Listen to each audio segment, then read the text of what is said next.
What's up? What's up? What's poppin'? Snake Dog 916. Yo, what's up, Chris? Coming live from Sacramento. What's up at the kennel, man? Rancho Chava, what's poppin'? Hey, yo, what's up, dog? What's up, Hasten Blue?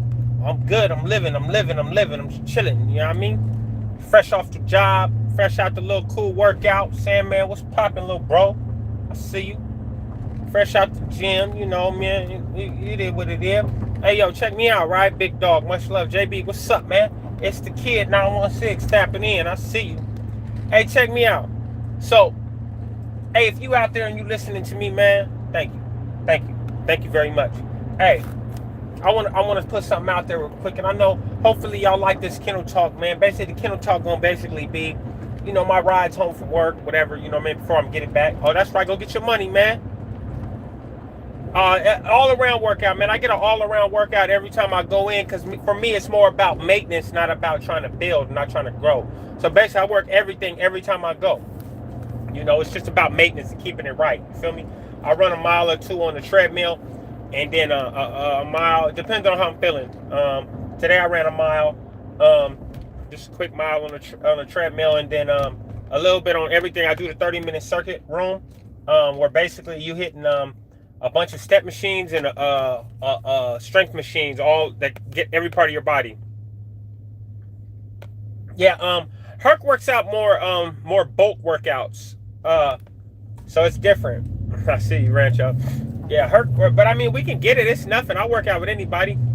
You know what I mean? I ain't tripping. But hey, check me out. Hey, listen to me. Check me out real quick, right? I'm gonna watch the road, but I'm gonna talk. Hopefully, y'all check me out. Hey, if you out there and you living, right, no matter what line of life you living in, right, do me a favor, man, because I never thought about this, right? No matter what you do or what you're doing in your lifestyle or your life, it affects more than just you. More than just you is responsible for the things you do.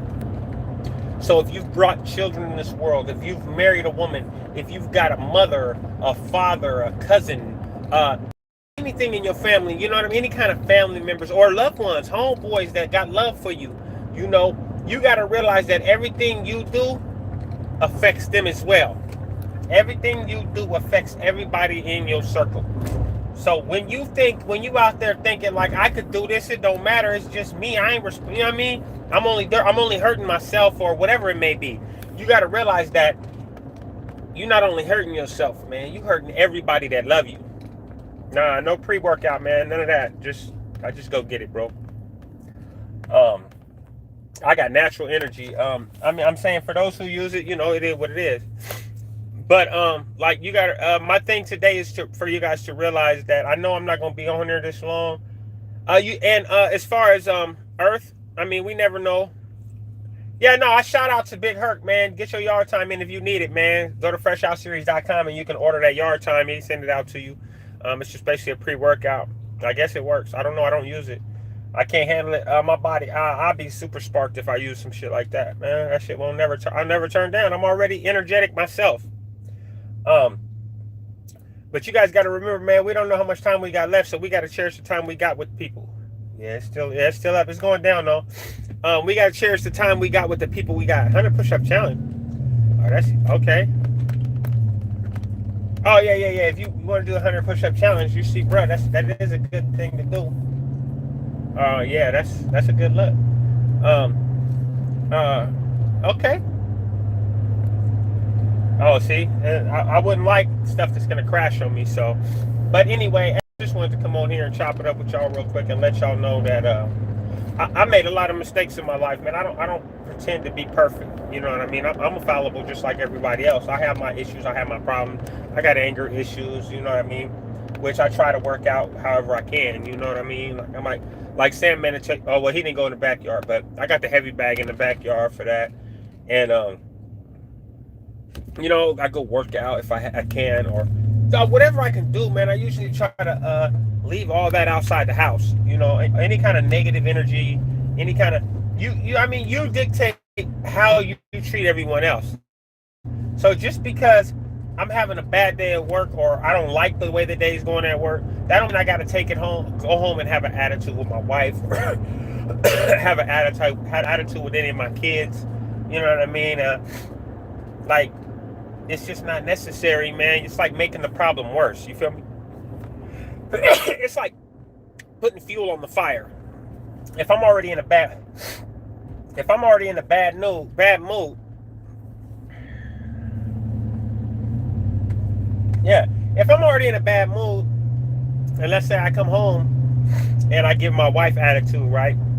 Yes, compartmentalization absolutely is exactly what you have to do.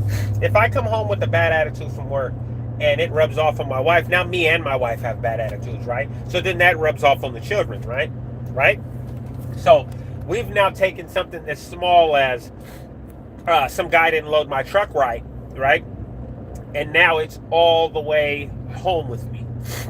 So I try to leave the issues that happen at work. If it irritates me, I might talk to my wife about them, but as far as coming home irritated with them, yes, it's definitely like a virus. So we got to learn to keep stuff in its right space. And you know, and I'm not saying keep it all bottled up or nothing like that. We just got to find a proper outlet for it. You know, because bottling up emotion can be almost as bad as letting it out recklessly.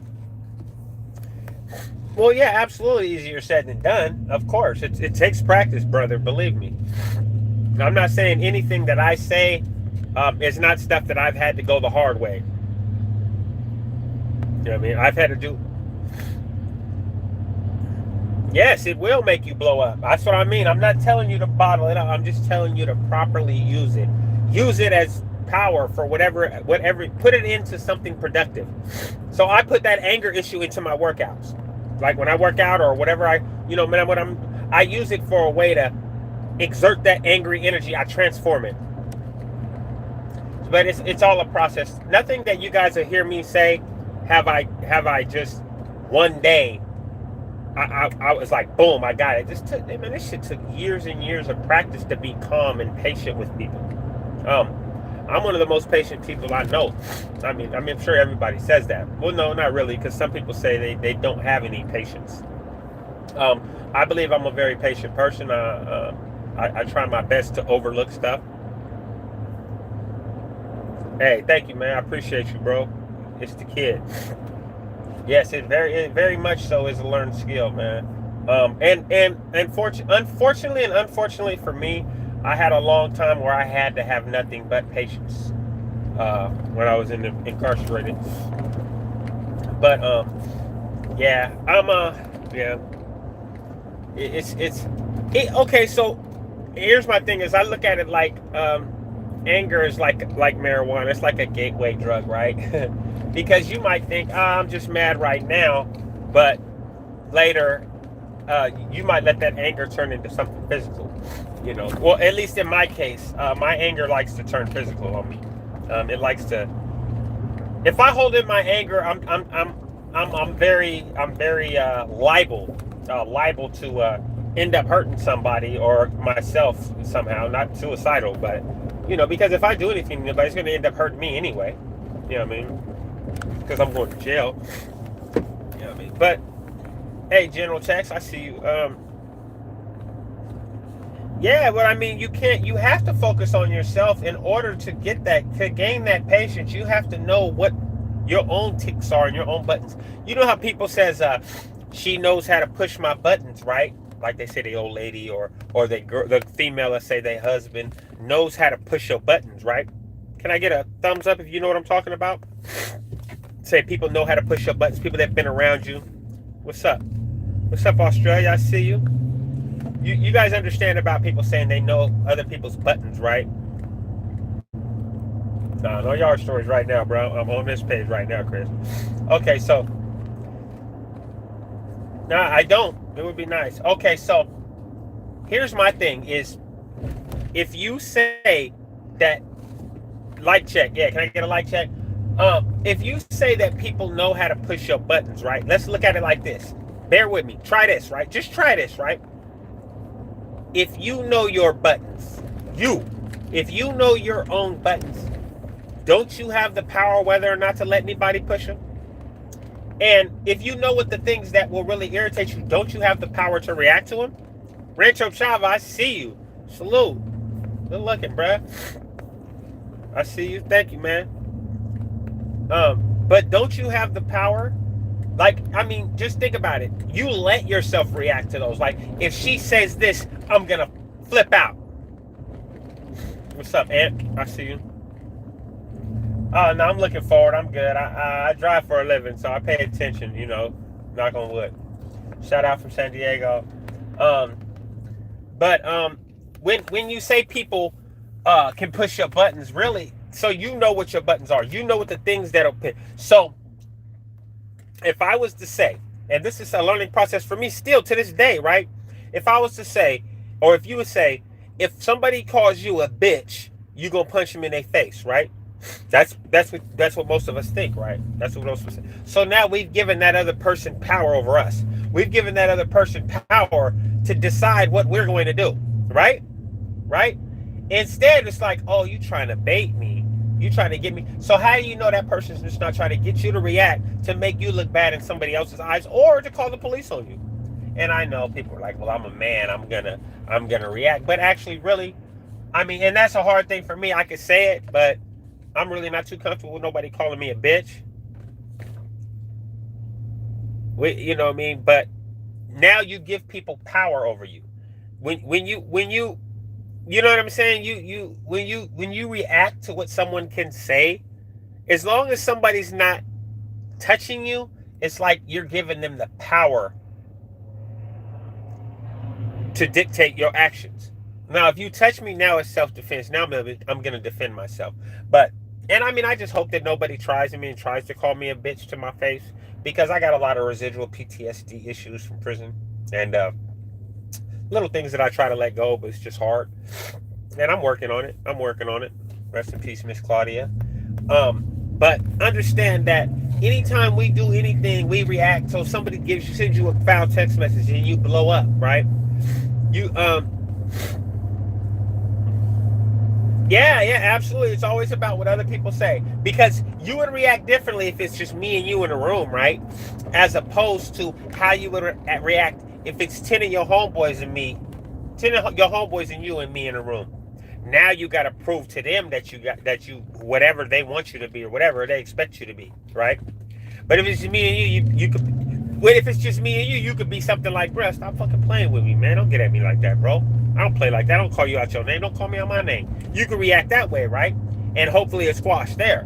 But when you're around a bunch of your homies, it's like, oh, you gonna let him talk to you like that, bro?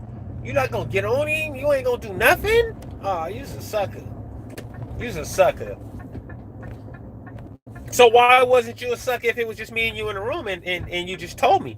Like a man, don't talk to me like that. You know what I mean?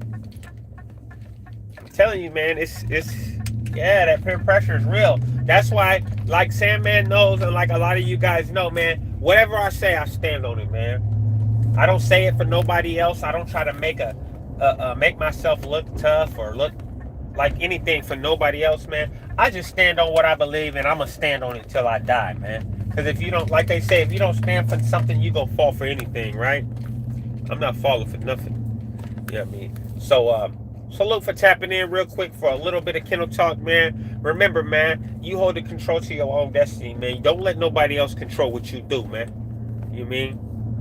That's me being real 100%, man. That's all I can do. So salute. Thank you guys for tapping in for the little 15 minutes that this was. I'm just now getting home from the gym, so I'm going to have to, you already know, got to go play with the daughter and do my stuff. Kiss my wife. Thank you for thank you. Motivational Monday, man. Thank you for the support, man. I'm out. Stay loyal.